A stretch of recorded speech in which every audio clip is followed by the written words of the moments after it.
Hola chicos, buenas tardes. En esta oportunidad vamos a ver dos conceptos que quedaban pendientes, toxicocinética y toxicodinamia. Eh, para que nos ubiquemos en qué parte eh, para que nos ubiquemos en qué parte estamos de todo el proceso tóxico, vamos a ver de nuevo esta diapositiva a donde están todas las fases del proceso tóxico.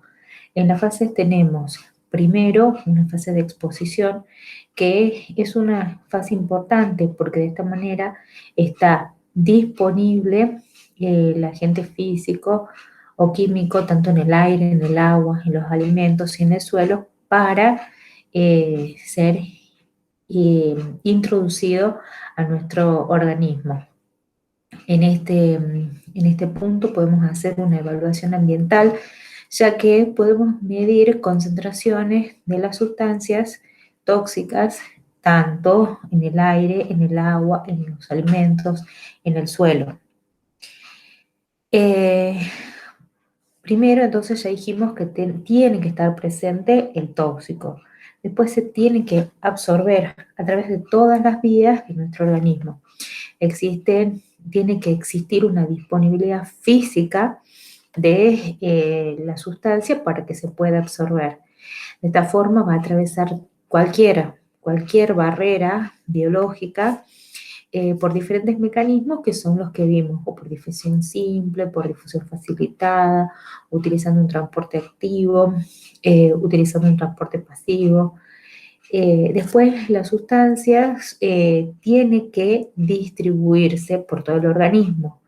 Una vez que se absorbe, llega al torrente sanguíneo y se distribuye. Puede distribuirse de muchas formas, unido a proteínas presentes en el plasma, puede circular libre en el plasma, puede establecer enlaces estables pero reversibles con la hemoglobina, o bien pueden adherirse en forma iónica al estroma del hepatocito, del hematíes, perdón.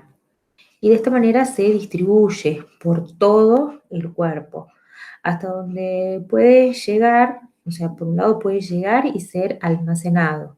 Los lugares de almacenamiento son lugares en donde se encuentra la sustancia tóxica en un estado inactivo. Para que se almacenen las sustancias en diferentes órganos, tienen que tener alguna similitud con alguno de las estructuras eh, químicas del lugar, el sitio a donde vaya a ocurrir el almacenamiento. Por ejemplo, podemos considerar que el hueso es un sitio de almacenamiento para el plomo. ¿Por qué? Porque el plomo tiene una similitud estructural con el calcio. Entonces puede desplazarlo al calcio de los cristales de oxiapatita y ocupar el lugar de este. Podemos considerar también que el arsénico se puede depositar en el pelo. ¿Por qué? Porque se une a los grupos sulfidrilos que tiene el pelo, también a las uñas. Eh, Puede ser de que una vez que se distribuye la sustancia tóxica se elimine como tal también, o se almacena o se elimina, ¿sí? Generalmente las sustancias tóxicas que ingresan a nuestro organismo son liposolubles, pero puede ocurrir de que las sustancias tengan una cierta hidrosolubilidad y sean eliminadas fácilmente sin necesidad de ser biotransformadas. Después ocurre la biotransformación y es aquí donde nos vamos a centrar, porque en la biotransformación ocurren muchas reacciones. Obviamente en la biotransformación están involucradas sistemas enzimáticos muy importantes en nuestro organismo, que se encuentran distribuidos en diferentes partes, pero obviamente nosotros sabemos de que el hígado es nuestro principal órgano que biotransforma muchas de las sustancias. ¿Por qué ocurre esto? Porque en el hígado nosotros tenemos sistemas metabólicos enzimáticos encargados de transformar, Si hablamos de alimentos, lo transforma en compuestos fácilmente absorbibles. Si hablamos de medicamentos, los biotransforma para que puedan ser eliminados, o bien los biotransforma en una sustancia activa para que pueda ejercer su efecto farmacológico, o bien puede ser que lo transforme en una sustancia más tóxica, como ocurre con el paracetamol. El paracetamol es un medicamento que por hoy se usa mucho, pero no, sin embargo, está prohibido en muchos países por la hepatotoxicidad. Y la hepatotoxicidad se debe a la presencia de su metabolito. Después de la biotransformación, puede ocurrir que la sustancia, el metabolito de la biotransformación, sea la sustancia que se una a moléculas críticas, ¿sí?, para producir el efecto tóxico. O puede ser que el xenobiótico como tal se distribuya y llegue a un sitio de acción uniéndose a moléculas críticas y que produzca el efecto tóxico. En este momento tenemos una disponibilidad biológica del xenobiótico en el sitio de acción. Puede ser que también se produzca la unión con moléculas no críticas y no produzca efectos adversos, como ocurre en el caso del almacenamiento. Sí, se unen a moléculas que son no críticas y los efectos adversos no se van a presentar, no se van a manifestar mientras estén en estas condiciones. Entonces tenemos que tener en claro que necesitamos de que el xenobiótico esté presente para que sea absorbido, distribuido, biotransformado, eliminado o almacenado, ¿sí? O bien ejerza una acción directa sobre una molécula crítica de nuestro organismo. Cuando ustedes estudien, tienen que tener en cuenta que la fase toxicocinética abarca absorción, distribución, biotransformación, almacenamiento y eliminación. Y la fase toxicodinámica abarca la unión específica al receptor, que es lo que se conoce como mecanismo de acción, y los efectos adversos que se manifiestan por esta unión, ¿sí?, que la conocemos como manifestaciones clínicas, que ustedes ya saben que dependiendo de la dosis pueden ser agudas o tóxicas, que son las más frecuentes, o pueden ser subagudas, pueden ser de efecto retardado, ¿sí?, de acuerdo a esta clasificación. Nosotros vamos a hablar específicamente de la biotransformación. La biotransformación requiere un apartado especial porque en este paso ocurren muchas reacciones químicas a donde se biotransforman las sustancias eh, por los organismos vivos y estas biotransformaciones van a dar lugar a sustancias con propiedades físico-químicas aptas para ser eliminadas. O sea, esa es la principal función de la biotransformación. Y todos los organismos vivos tienen la capacidad para transformar estas sustancias químicas eh, y de esta manera eliminarse. Cuando hablamos de biotransformación, no tenemos que confundirnos con metabolismo. Metabolismo es un proceso físico-químico que se realiza en cualquier sustancia para o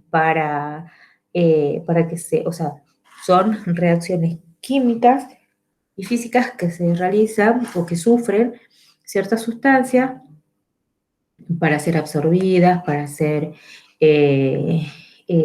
distribuidas, para ser eliminadas. En cambio, cuando hablamos de biotransformación, estamos hablando de los procesos químicos que sufre una sustancia, ¿sí?, en el organismo. La biotransformación tiene dos vías, puede ser una vía química o una vía bioquímica. En la bioquímica son procesos de hidrólisis por presencia de agua y cambios en el pH, y las vías bioquímicas son las más importantes en la biotransformación, porque las vías bioquímicas son vías más rápidas. El sustrato rápidamente se transforma en su producto. ¿Gracias a qué? Gracias a la presencia de catalizadores. ¿Qué son los catalizadores? Como ustedes ya saben, son enzimas. Son enzimas con estructuras específicas que pueden unir al sustrato, ¿sí? Y cuando se realiza cuando termina la reacción,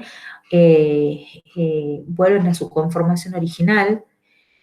Otra característica que tienen estas vías bioquímicas es que pueden participar coenzimas, vitaminas o cofactores, que son iones metálicos, cuya finalidad, como decíamos, es acelerar aún más las reacciones.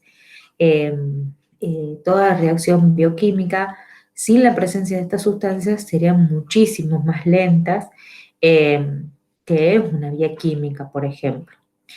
Los principales sistemas enzimáticos están ampliamente distribuidos por todo el cuerpo, pero, como les nombré hace un rato, específicamente, o sea, no específicamente, sino que mayoritariamente se encuentran en el hígado.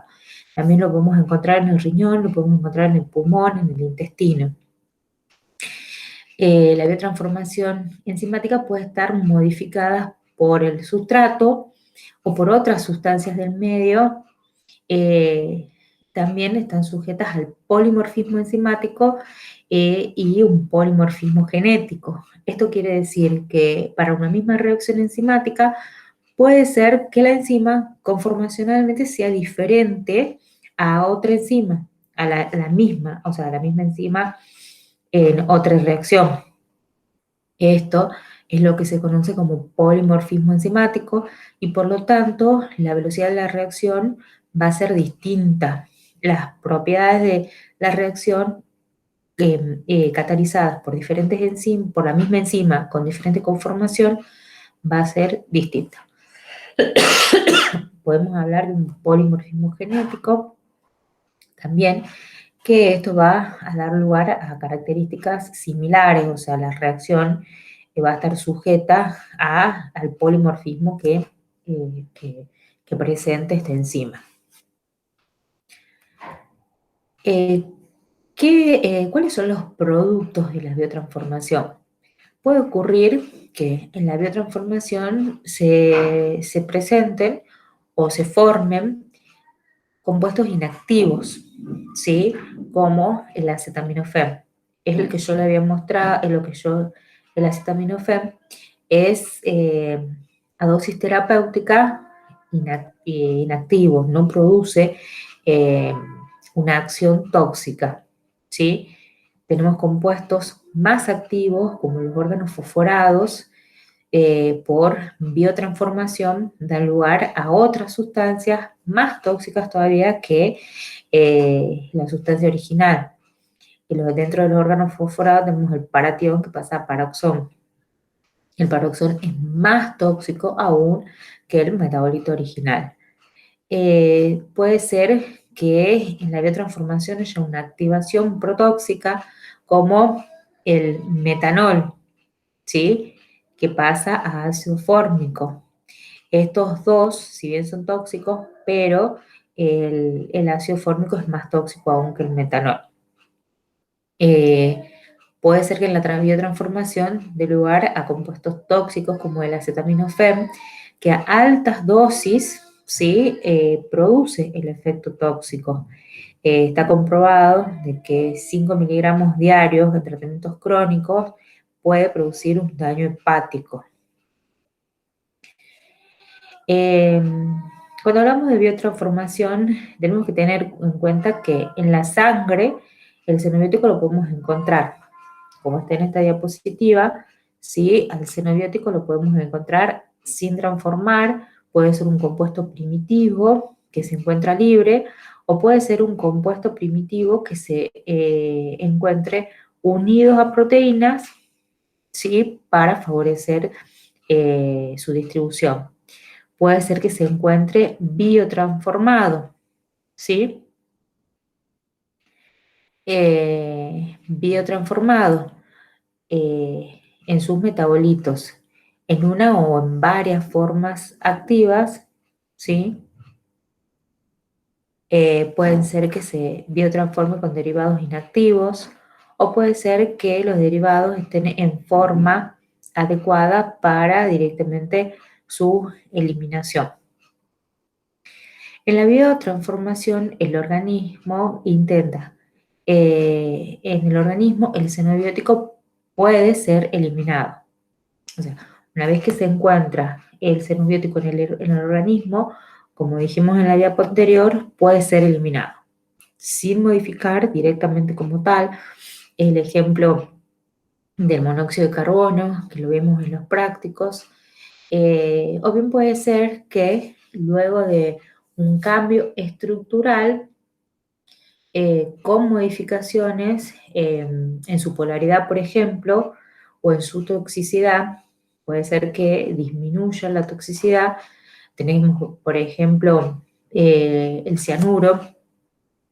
Los grupos cianos, ustedes vieron que son biotransformados por la rodana hepática y para su posterior eliminación, o sea, se transforman en tiocianatos y de esta manera son eliminados.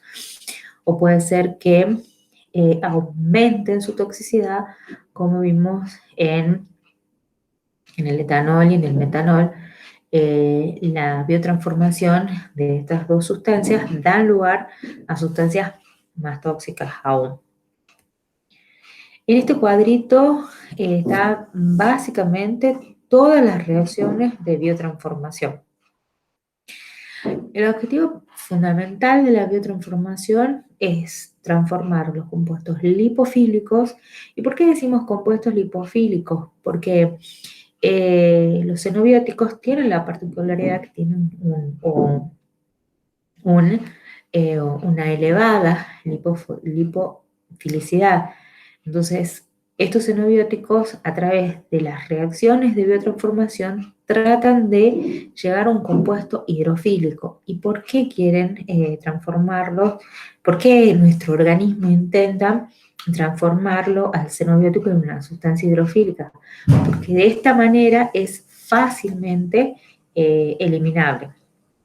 Son más hidrosolubles, más ionizados, se unen menos a proteínas plasmáticas, se almacenan con dificultad en las grasas.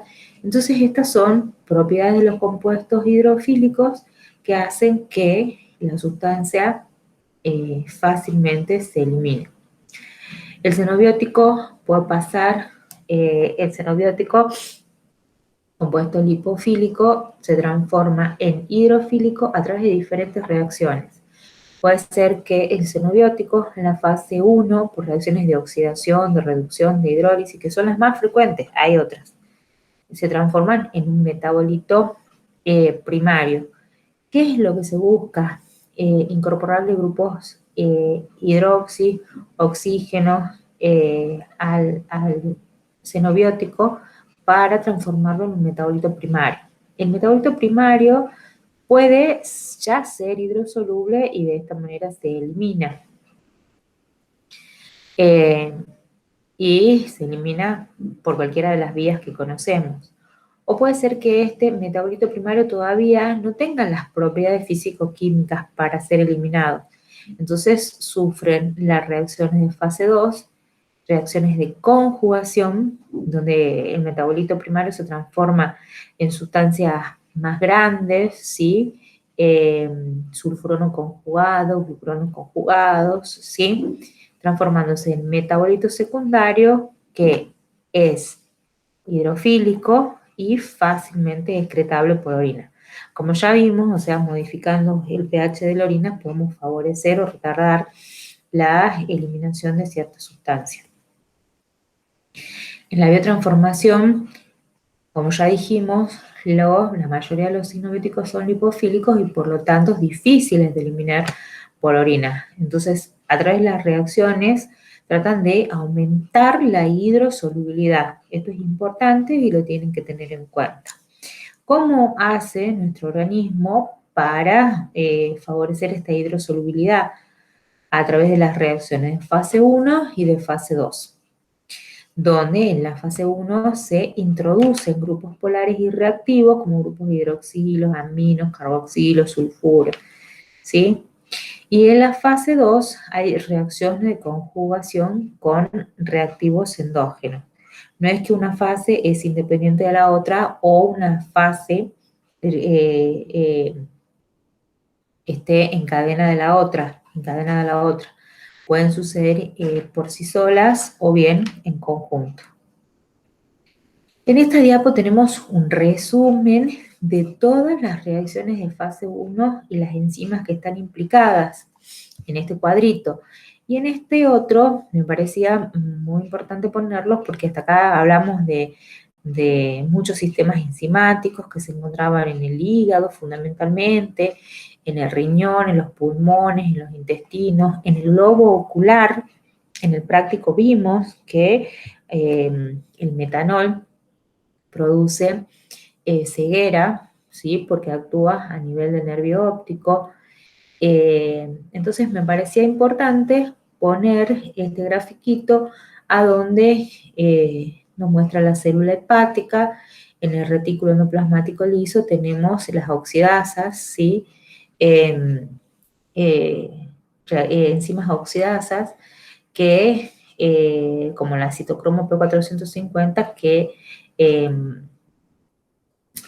participa en muchas de estas reacciones, ¿sí? Bueno,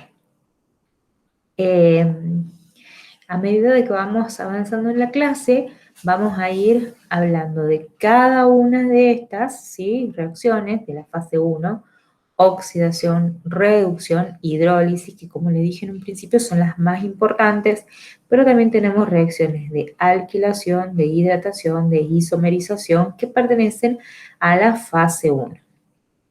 Acá tenemos las enzimas involucradas y algunos ejemplos. Las reacciones de fase 1 tienen por objetivo la adición o la puesta al descubierto de grupos polares en la estructura química primaria del xenobiótico. Entonces, si hablamos de una oxidación, se va a intentar de introducir oxígeno o se eliminan electrones. Si hablamos de reducción, hay introducción de hidrógeno y ganancia de electrones con formación de aminos y alcoholes.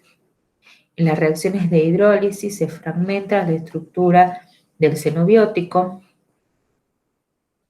Y en este grafiquito, en esta diapo, hablamos de cada una de las reacciones y nombramos algunas enzimas importantes como en la diapo que mostramos anteriormente.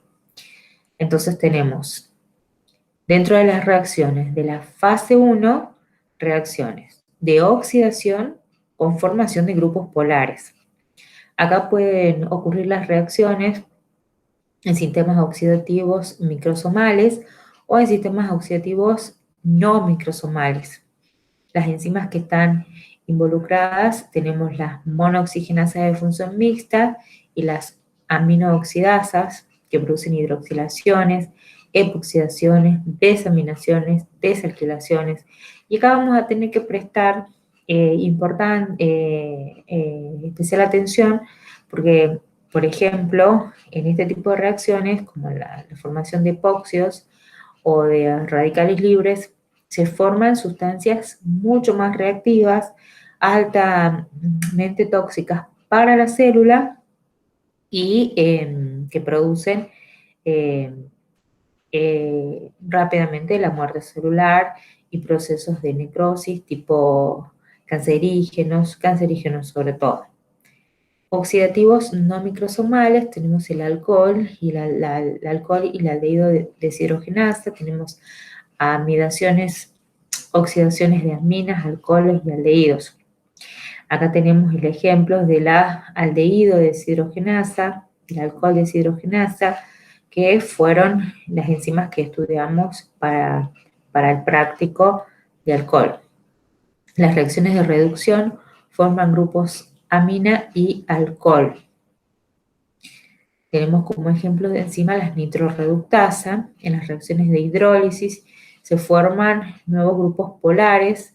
Tenemos las hidrolasas, esterasas y amidasas. En las reacciones de desalquilación tenemos reacciones de hidratación, donde intervienen las hidratasas, y las reacciones de isomerización, donde intervienen las isomerasas. Y acá, ¿qué es lo que hace? Es transformar, como dice su nombre, es una isomerización, transforman la conformación de una enzima, dando lugar a otras sustancias más tóxicas. Ahora vamos a comenzar a nombrar cada una de las reacciones. Dentro de las reacciones de oxidación, ¿qué es lo que ocurre? Se introduce oxígeno o se elimina electrones. Sí, son reacciones redox. Acá las enzimas involucradas son las deshidrogenasa, a donde este es el xenobiótico, y lo que hace es eliminar hidrógenos o electrones. Este es un ejemplo del alcohol a acetaldehído. En el caso de las oxidasas, catalizan las reacciones, ¿sí?, en las que el oxígeno es el aceptor de electrones y se reduce a agua con la formación, se reduce a agua, se transforma en peróxidos o en radical superóxido. El peróxido de hidrógeno y el radical superóxido son sustancias tóxicas. Después tenemos las oxigenasas. Las oxigenasas catalizan la incorporación de oxígeno al sustrato, y podemos tener monooxigenasas, que como su nombre lo indica, introducen un oxígeno a la molécula del sustrato, ¿sí? Y después tenemos las dioxigenasas, que incorporan dos átomos de oxígeno al sustrato. En las monooxigenasas requieren de un cosustrato dador de electrones para reducir el oxígeno a agua, y es el NADPH y el NADH.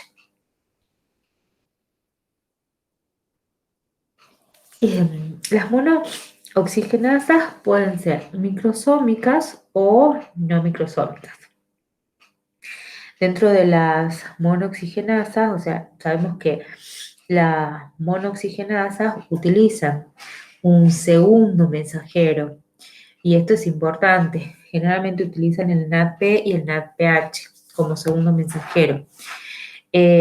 Son sistemas monooxigenasas de función mixta, que se abrevian generalmente como MFO, se hallan en el retículo endoplasmático liso y abundan fundamentalmente en el hígado, o sea, por eso se llaman microsómicas. ¿Quiénes son monooxigenasas de función mixta? Los citocromos P450. Nosotros sabemos que los citocromos son una superfamilia de enzimas, ¿sí?, que gracias a la diversidad que tiene su estructura y la función, hace que a través de este grupo de familias se metabolicen muchos fármacos fundamentalmente, y bueno, en el caso particular xenobióticos. Son hemoproteínas acopladas a las cadenas de oxidorreducción, que implican la actividad de otras dos enzimas, ¿sí?, la NADPH, citocromo P450 reductasa, que mediante el cambio reversible de hierro 2 a hierro 3 favorece el intercambio de electrones. Esta reacción, en general, ¿qué es lo que hacen? Fijan un átomo de oxígeno a la estructura del xenobiótico, y el otro forma agua. Para que esta reacción ocurra, necesita de la presencia de estas coenzimas, ¿sí?, como muestra la ecuación. Tenemos las monooxigenasas, que contienen FAD. Estas se encuentran en sistemas microsomales del hígado, del riñón y del pulmón, y catalizan las mismas reacciones en general y oxidan átomos de nitrógeno, de fósforo y de azufre presentes en el xenobiótico. También requieren del NADPH como cofactor y oxígeno para que ocurran las reacciones. Estas van a oxidar las aminas transformándolas en hidroxilaminas, oximas y nitrones. Y los constituyentes microsómicos en los procesos redox utilizan como cosustratos generalmente el NAD que pasa a NADH, el NADP que pasa a NADPH y el FAD que pasa a FADH. Las enzimas oxidasas son sistemas microsomales endosómicos, son sistemas monoaminoxidasas de función mixta unidos, o sea, al citocromo P450 reductasas y las MFO-FAD. Las enzimas acopladas van a ser las reductasas de tipo NADPH, citocromo P450, que utiliza NADPH y se transforma en NADH. Después tenemos las oxidasas no microsómicas, ¿sí? Estas son oxirreductasas, pueden encontrarse en las mitocondrias o bien en la fracción soluble del citosol. Tenemos las alcoholes hidrogenasas que, como ya vimos, oxidan alcoholes, aldehídos y cetonas. Tenemos las aldehído oxidasas que oxidan los aldehídos a sus correspondientes ácidos, las aminooxidasas que transforman monoamino y diamino oxidasas, transforman la MAO y la DAO transforman en aldehídos y amoníaco por desaminación oxidativa, aminas alifáticas secundarias y terciarias, excepto las que tienen un sustituyente en el carbono adyacente. ¿Tienen actividad fisiológica? Sí, ¿por qué? Porque fundamentalmente estas monoaminoxidasas, ¿qué es lo que hacen? Es inactivar los neurotransmisores. La MAO participa, como ustedes saben, metabolizando muchísimas sustancias que se encuentran fundamentalmente en el sistema nervioso central, por ejemplo. Después tenemos las diaminoxidasas que oxidan compuestos con dos átomos de nitrógeno, ¿sí? Con dos grupos aminos, perdón. Y después tenemos las ciclooxigenasas, que son las ciclooxigenasas, son las que sintetizan las prostaglandinas y los prostanoides. Estas son las que modulan la actividad hormonal.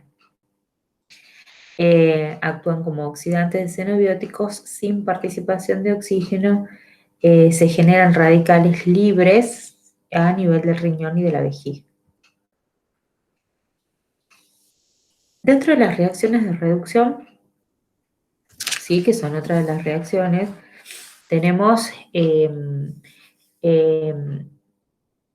estas reacciones de reducción están catalizadas por reductasas microsómicas y citosólicas y por reductasas de las bacterias intestinales. Necesitan tener baja tensión de oxígeno y participan como cofactores el NADH, NADPH y el FADH. Tenemos las nitroreducciones, grupos nitros, anitrosos y aminas, como en el caso del nitrobenceno, producen la saturación de los dobles enlaces carbono-carbono, lleva a aminas primarias, reduce grupos carbonilos, elimina átomos de halógeno, reduce compuestos metálicos como el cromo 6 a cromo 5, el cromo 4 a cromo 3, que los tres son muy reactivos. Estas son las que miden las reacciones medias, las reacciones que se conocen como reacciones de especiación, porque transforman al cromo en un compuesto con un estado de oxidación más 3 que es mucho más reactivo que los anteriores.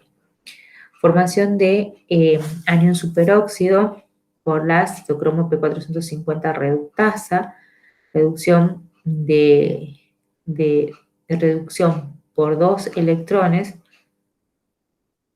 por acción de una quinona reductasa a diaforasa con formación de hidroquinona, que esta es hidrosoluble, fácil de conjugar y menos tóxica.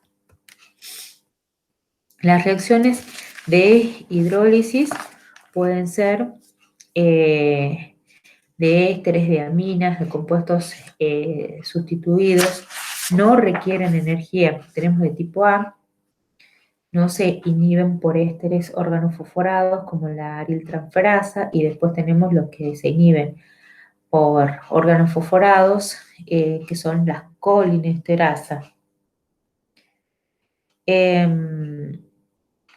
Estas son esterasas, ¿sí? Donde tenemos la colinesterasa plasmática, la eritrocitaria, la carboxilesterasa, y transforman el éster a ácido más alcohol. Después, entre las reacciones de hidrólisis, tenemos las lipasas, las fosfatasas, las amidasas, que transforman las aminas en ácido y amoníaco, las hidrolasas, transforman los piretroides en ácido fenacético, transforman la heroína a morfina, la cocaína a econina. En todas estas reacciones participan las esterasas, las amidas, los compuestos sustituidos. La desalquilación produce la ruptura de la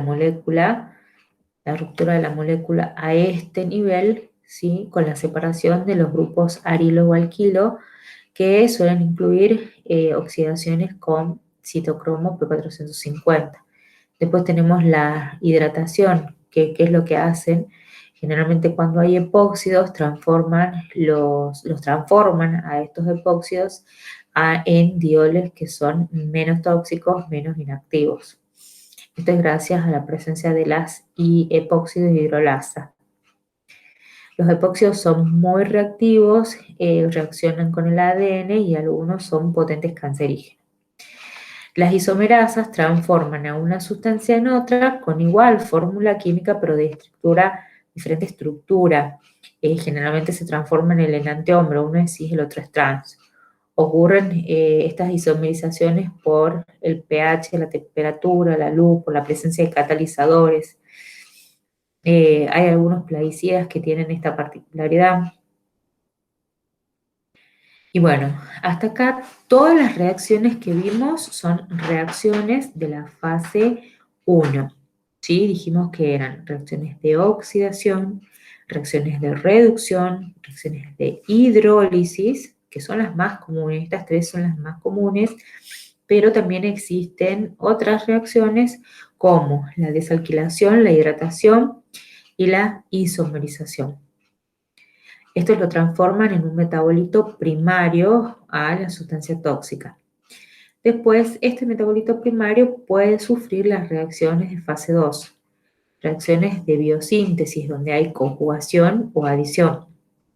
Tenemos grupos reactivos del xenobiótico y sus metabolitos, o sea, los grupos reactivos del xenobiótico o de sus metabolitos se unen a sustancias endógenas, que son los glucuronatos, los sulfatos, acetatos, aminoácidos, grupos alquilos, alglutatión, y de esta manera se obtienen, como nos venimos diciendo, la principal finalidad de las reacciones de transformación. Se transforman en sustancias más hidrosolubles y fácilmente eliminables. Estas reacciones consumen energía. Debe estar el xenobiótico o el conjugante, tiene que estar ser activado con consumo de ATP. Participan enzimas tipo transferasas, como la glucuroniltransferasa, la sulfotransferasas, ¿sí? Y dador de agentes conjugantes como el acetil-CoA o S-adenosilmetionina o vitamina B12 que cede o dona grupos metilos, los otros acetilos. Bueno, básicamente entonces estas son las diferentes reacciones de biotransformación que sufre un xenobiótico una vez que ingresa, se distribuye y es biotransformado en nuestro organismo. ¿Cuál es la principal finalidad de la biotransformación? Es la eliminación del xenobiótico. ¿Qué tenemos que tener en cuenta? Los seres vivos, no existe una sola vía de biotransformación, es lo que dijimos, estamos reiterando lo que dijimos al principio, ya que la fase 1 da varios metabolitos, la fase 2 da distintos conjugados en distintas proporciones según la actividad enzimática presente en cada uno.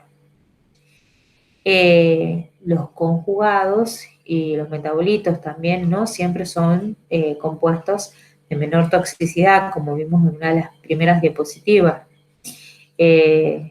Puede existir transetilación intramolecular de los ácidos glucurónicos que se unen en forma irreversible a proteínas produciendo daños tóxicos. Tenemos la conjugación con glutatión. Es importante desde el punto de vista toxicológico. ¿Por qué? Porque intervienen las reacciones de óxido-reducción con un importante poder antioxidante, reductor, capta los radicales libres y cosustrato de las enzimas, y esta es inducida por numerosos xenobióticos, esta conjugación a glutatión. Bueno, entonces de esta manera ya tenemos todo el proceso tóxico cinético explicado, ¿sí? Ahora ustedes tienen que estudiarlo. Ya saben cada uno de los pasos que hay que seguir en todo el proceso tóxico-cinético. Acá les he remarcado, les puse de nuevo esta diapo que está al principio de la clase y de esta manera vemos cómo todo este proceso, fase de exposición, absorción, distribución y biotransformación, eliminación, forman parte de la fase tóxico-cinética. Y ahora vamos a hablar puntualmente de la fase tóxico-dinámica. Es cuando la sustancia tóxica o su metabolito se une específicamente a receptores específicos o actúa con estructuras celulares dando lugar al efecto tóxico. Y bueno, obviamente sí, esto da lugar a la parte tangible, que son todas las manifestaciones clínicas de esta sustancia tóxica. La toxicocinética, volvemos a repetir, eh, está en la fase toxicocinética, está involucrada la absorción, la distribución, la biotransformación y la excreción, ¿sí? Y en la fase toxicodinamia tenemos la unión específica del tóxico libre al blanco y los efectos que se producen. Vamos a definir la toxicodinamia. La toxicodinamia es el conjunto de procesos o de hechos que resultan de la interacción de la estructura activa del xenobiótico con la molécula endógena, que puede ser un receptor y que induce a una afectación que puede ser funcional o estructural de las células del organismo. La fase toxicodinámica, como ya dijimos, es la última que está involucrada en el proceso tóxico y induce al efecto tóxico. Bueno, acá vamos a decir algunas definiciones. El objetivo esencial es definir los mecanismos de acción tóxica, es decir, describir las lesiones iniciales responsables de las alteraciones bioquímicas y funcionales que se presentan en la historia natural de la intoxicación. Desde un tiempo hasta acá, la toxicología intenta, se transformó, o sea, está sufriendo un proceso de evolución a donde le está dando más importancia a la toxicología mecanística. Trata de indagar y de investigar todas aquellas reacciones que se realizan en sitios específicos a donde el xenobiótico va a ejercer su acción. Eh,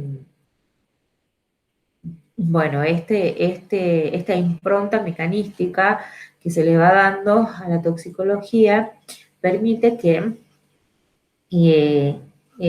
se especialice en otras ramas, ¿sí? Como la toxicogenómica, la toxicología molecular, y esto nos va a dar la pauta también para hacer prevención, una detección precoz, un diagnóstico y también un tratamiento de las intoxicaciones.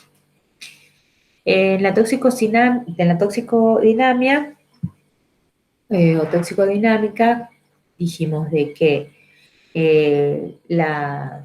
el xenobiótico o su metabolito se van a unir a un punto biológico donde ocurre la interacción de las moléculas activas del xenobiótico con el organismo y va a producir un daño. Otra definición de receptores que podemos tener que son estructuras moleculares con zonas nucleofílicas implicadas en la acción primaria del tóxico. ¿Cuáles son las condiciones que tiene que tener un receptor? Hay condiciones que son inherentes a la sustancia, ¿sí? Y hay otras que son inherentes al receptor. Reconocer con especificidad las moléculas activas del agente químico. Responder con un efecto bioquímico o biofísico a esa reacción. Esas son las condiciones que deben tener los receptores. Bueno, ya venimos viendo a lo largo de toda esta teoría de que las características físico-químicas van a ser las que van a condicionar el tropismo de las sustancias o sus metabolitos hacia los diferentes órganos o tejidos, según la afinidad entre la composición química de las sustancias que interactúan con receptores. En cada caso, el receptor será el lugar de acción o simplemente el lugar de almacenamiento del tipo de molécula. Esto es una definición que ya la nombramos, ¿sí? Pero básicamente explica que un xenobiótico, si tiene las características físico-químicas, va a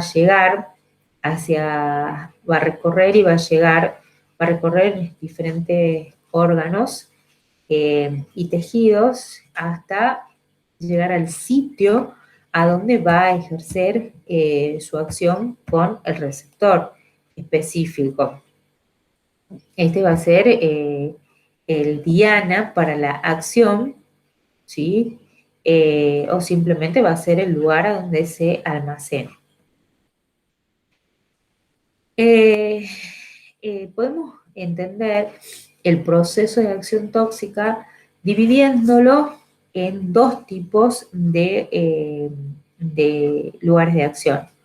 Puede ser de que haya una afectación de la integridad de la estructura celular o una alteración de la función celular. O sea, para que ustedes lo entiendan, una vez que el xenobiótico llegó al sitio de acción, pueden ocurrir básicamente dos cosas. Que se afecte la integridad de la estructura celular. Ya sabemos que la estructura celular está formada por una bicapa lipídica que en su superficie tienen proteínas y glicoproteínas expuestas que pueden tener cierta actividad como receptor, pueden formar canales específicos, ¿sí? Y la unión de ciertas sustancias a estas membranas biológicas hace que se desencadene una serie de reacciones. Lo mismo ocurre cuando hay alguna alteración de la función celular, como vimos nosotros en el caso de el cianuro, que se unía específicamente al hierro 3 más de la citocromo oxidasa. Entonces producía un desequilibrio a nivel de esa función celular y todo conlleva a desequilibrio y afectación celular. De todas formas, una reacción no es independiente de la otra, no es que ocurre una cosa o la otra, puede ser de que un mecanismo lleve al otro.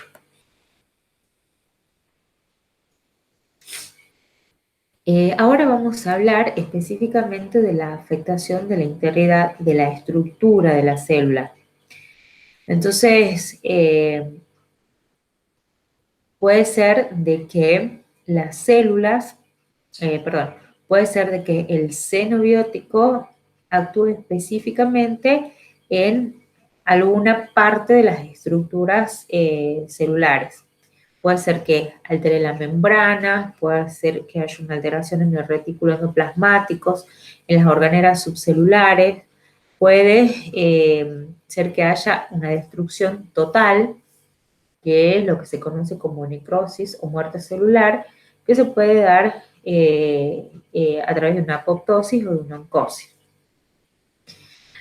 Ya dijimos que la célula está formada por membranas que pueden ser afectadas directamente, ¿sí? La membrana celular, y esta va a producir un estallido celular. Puede ser que las células se altere el retículo endoplasmático. En el retículo endoplasmático se producen muchas reacciones muy importantes para la biotransformación de sustancias. Las organelas subcelulares pueden estar involucradas en los procesos de síntesis de macromoléculas. Entonces, si están alteradas estas, o sea, va a haber una alteración posterior de todo el funcionamiento de la célula. Antiguamente se hablaba de necrosis o muerte celular y no había una diferencia específica, pero se sabía de que la célula, por algún estímulo externo o bien interno también, podía sufrir modificaciones en su arquitectura y se producía la muerte de la célula. Esta destrucción era total, pero a lo largo del tiempo se fue investigando cada vez más, entonces se vio que no todas las células mueren de la misma manera. Hay mecanismos de muerte celular que se denomina oncosis, que como su nombre lo indica está muy relacionada con los procesos cancerígenos, porque hay una célula que se modifica y afecta a todas las células vecinas. Y después tenemos otro proceso de destrucción celular que se conoce como apoptosis. La apoptosis es un término griego que hace referencia a la caída de los pétalos de las flores y de las hojas de los árboles en el otoño. Es un proceso programado, es un proceso eh, eh, que utilizan, ¿sí? Los organismos vivos para producir la muerte de las células que han envejecido, teniendo la particularidad de que solamente se ven dañadas células específicas, ¿sí? Las que sufrieron estos procesos apoptóticos. Acción sobre la estructura de las células. Puede haber alteración en las estructuras, en la composición o en la fluidez de las membranas.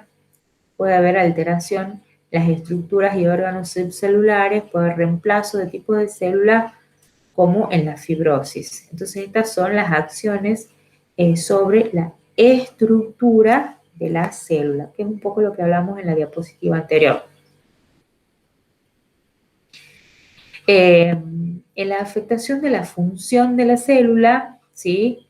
Acá hay una alteración en la permeabilidad de la membrana, puede haber una alteración de la actividad enzimática, como dando lugar a inhibición, activación, inducción enzimática, alteraciones de la reproducción celular, pueden ser procesos de genotoxicidad, de mutagenicidad, de carcinogenicidad, de teratogenicidad.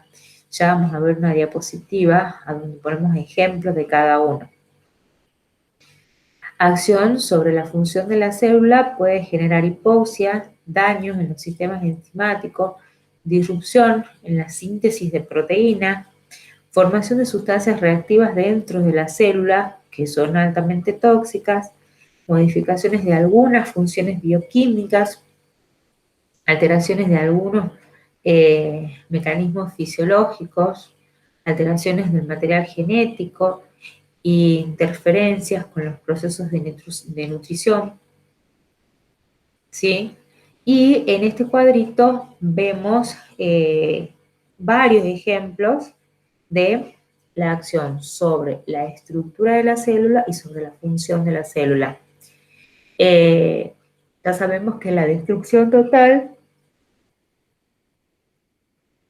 de la célula se puede dar por oncosis o apoptosis. Después puede haber alteraciones en las membranas, alteraciones del retículo endoplasmático, alteraciones de los órganos subcelulares como las mitocondrias, los ribosomas, los lisosomas, el citoesqueleto, el ADN. Y cuando hablamos de activación sobre la función celular, puede haber modificaciones de las permeabilidades de las membranas. ¿Esto qué hace? Un incremento, por ejemplo, en el intercambio, o sea, puede ser de que se inactiven las fosfolipasas de membrana, disminuye la producción de ATP y esto lleva a un aumento del calcio intracelular, un aumento del sodio, y esto lleva a una acidosis metabólica, a una acidosis, al aumento de la formación de ácido láctico y a acidosis. Puede ser de que haya modificación en la actividad enzimática, inhibición. Tenemos estereoisómeros que bloquean receptores enzimáticos. Tenemos algunos compuestos que se los denominan triol primos. ¿Por qué? Porque por su estructura similar a algunos metales presentes en nuestro organismo, compiten con ellos y los desplazan. Tenemos el caso del mercurio, el plomo, el cromo, la plata, el manganeso. Tenemos los metal privos como el monóxido, el ácido cianhídrico, los sulfuros, se unen a los metales o factores enzimáticos inactivando a los citocromos, a la superóxido dismutasa, a la glutateo reductasa. Y después tenemos algunos mecanismos donde hay modificación de la reproducción celular, donde puede afectar a la división celular. La colchicina impide la formación del uso cromático y tenemos que afecta al material genético. Acciones sobre el material genético, puede ser genotoxicidad, puede haber una genotoxicidad, afectaciones que transmiten a las descendencias y afecta al ADN de las células germinales, hablamos de mutagenicidad y teratogénesis, afectación que no se transmite a la descendencia y sí afecta al ADN, tenemos la teratogénesis y la carcinogénesis, y afectaciones que no se transmiten a la descendencia sí afectan al ADN en la síntesis de proteínas, teratogénesis y carcinogénesis. Ya hemos hablado un poco de la necrosis. Si repasamos un poco de la oncosis, pero si repasamos un poco, vamos a ver que la oncosis es un mecanismo a través del cual se produce la muerte celular, ¿sí? Como les había comentado, es un fenómeno pasivo porque no requiere energía, no está programado genéticamente y ocurre de forma accidental. Se inicia con un abalonamiento de la célula, aumenta la permeabilidad celular, hay un hinchazón, hay un aumento de tamaño, hay aumento de calcio en el citosol, hay una activación de la fosfolipasa y degradación de los fosfolípidos. Entonces todo esto va a favorecer el estallido celular. Hay rupturas de las membranas, fragmentación de los orgánulos y desintegración de esto. Y la cromatina flocula. Se produce hinchazón y estallido celular y la ruptura es al azar, afecta a todas las células vecinas y hay una inducción a la respuesta inflamatoria del tejido vecino. En cambio, la apoptosis es un fenómeno biológico de cinética de recambio celular. Aunque implica muerte y eliminación celular, el tejido se conserva, que solamente afecta a una célula o a un grupo de células que es y no afecta a todas las células vecinas. Participa en la organogénesis, en los procesos inflamatorios e inmunitarios, en el crecimiento tumoral y en la defensa de virus. Se cree que cuando hay algunos de estos procesos, se gatilla, o sea, hay la célula de alguna manera informa al núcleo de estos procesos extraños, entonces se gatilla todo una cascada de reacciones, se activa la proteína P53 y esta desencadena la síntesis de otras enzimas que van a regular este proceso de muerte celular. A diferencia de la oncosis, hay una disminución del tamaño de la célula, el núcleo se condensa, la cromatina se une a la membrana, aparecen vesículas, hay fragmentación del ADN a nucleosomas, ¿sí? Y finalmente se forman los cuerpos apoptóticos con trozos de cromatina rodeados de membrana.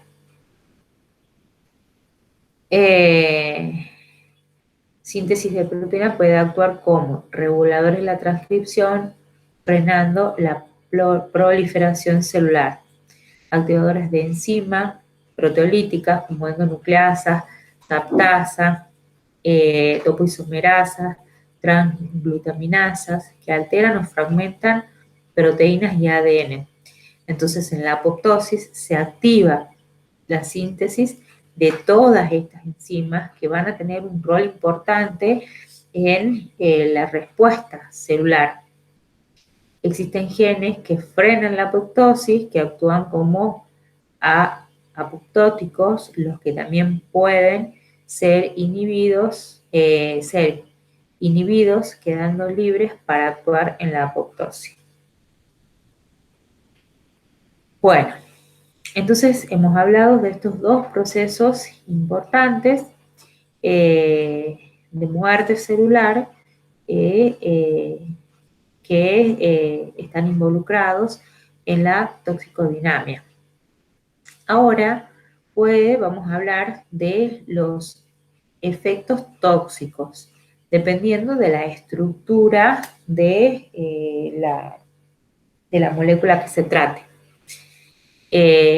si es que hablamos del efecto tóxico de la estructura primaria del xenobiótico, puede ser que se establezcan enlaces débiles, de escasa energía, con un efecto influenciado por la concentración del tóxico en los fluidos. En una única dosis, incluso letal, si se fracciona en el tiempo, puede carecer de efectos visibles. Es el caso de los disolventes orgánicos liposolubles que se distribuyen con rapidez por todos los fosfolípidos de la melanina de los nervios transmisores y provocan la fuerte alteración de la transmisión del impulso nervioso. No necesitan bioactivación y el enlace es débil. El efecto tóxico puede ser debido a metabolitos activados del xenobiótico con formación de enlaces covalentes. Estos enlaces requieren energía. Las sustancias activadas por biotransformación se convierten en estructuras electrofílicas, ¿sí? Que reaccionan con átomos ricos en electrones situados en moléculas nucleofílicas. Es un proceso de bioactivación. Estos procesos generalmente son irreversibles por la formación de este enlace covalente. Tenemos agentes alquilantes electrofílicos que pueden dar como efecto tóxico mutagénesis y carcinogénesis.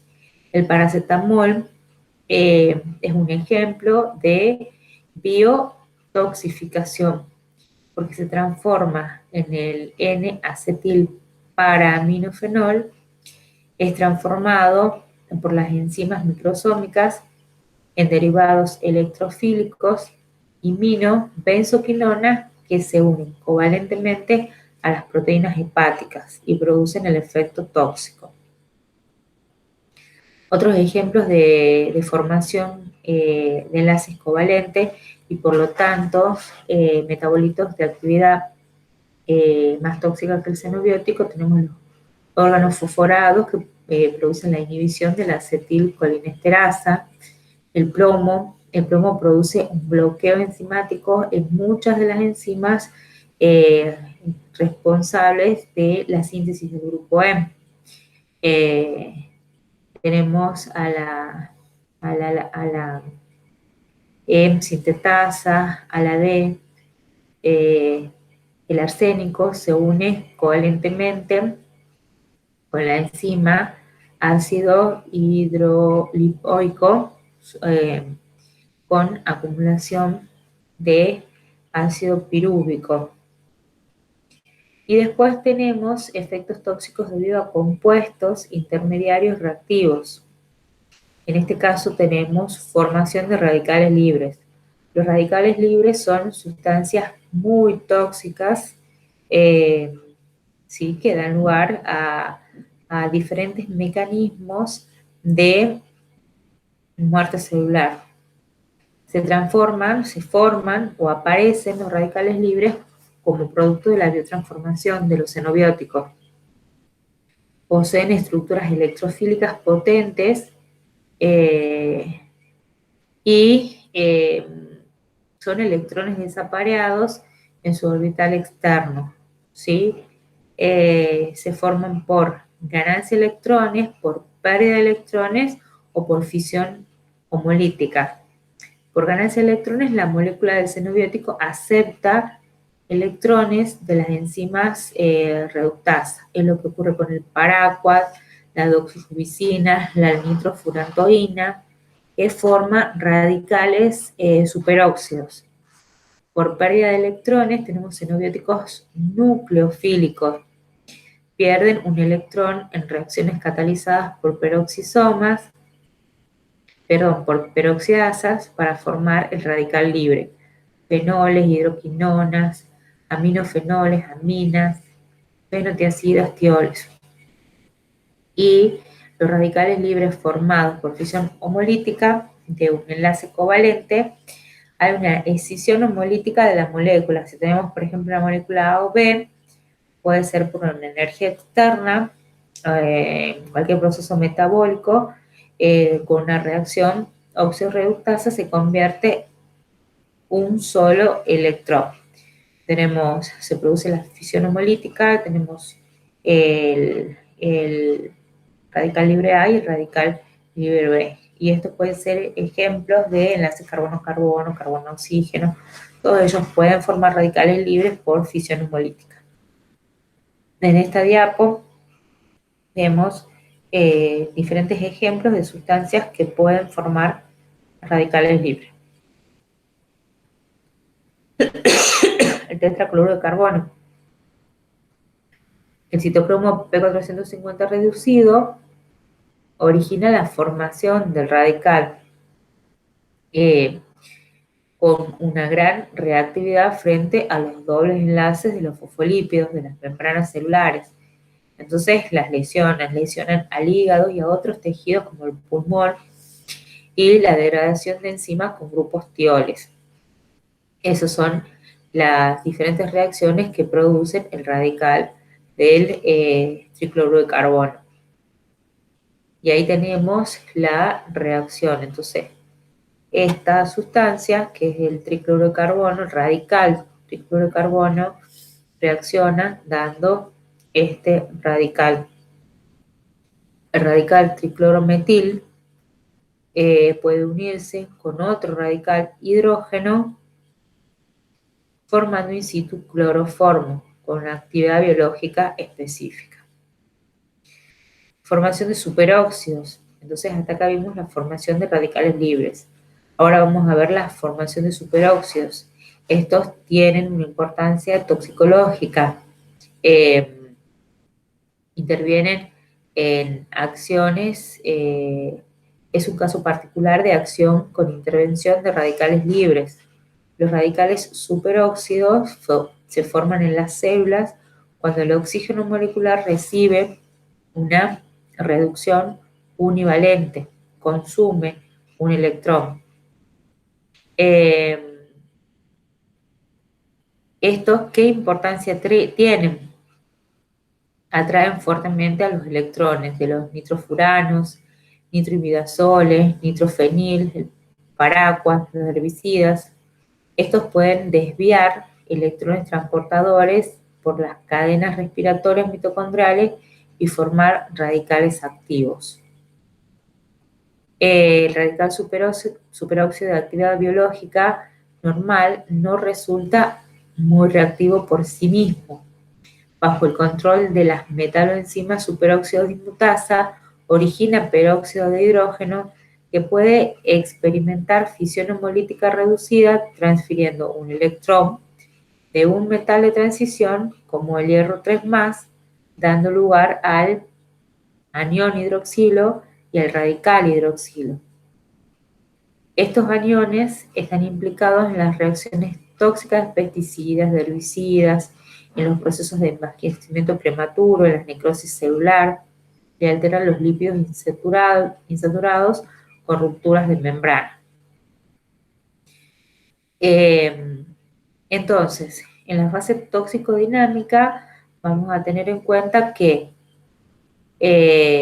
interpretar, o sea, la comprensión de los mecanismos tóxico-dinámicos nos va a permitir interpretar los datos toxicológicos que aporta la toxicología descriptiva, estimar la probabilidad de que los xenobióticos provoquen efectos adversos, establecer procedimientos para prevenir y contrarrestar los efectos tóxicos, diseñar métodos experimentales complementarios in vitro e in situ en vivo para interpretar la toxicidad de los agentes tóxicos y va a disponer modificaciones estructurales químicas de los fármacos, plaguicidas u otros tóxicos para disminuir los efectos adversos. Entonces, esto es la importancia que tiene el conocimiento de la toxicodinámica. Bueno, muy bien, muchas gracias. Hasta la próxima.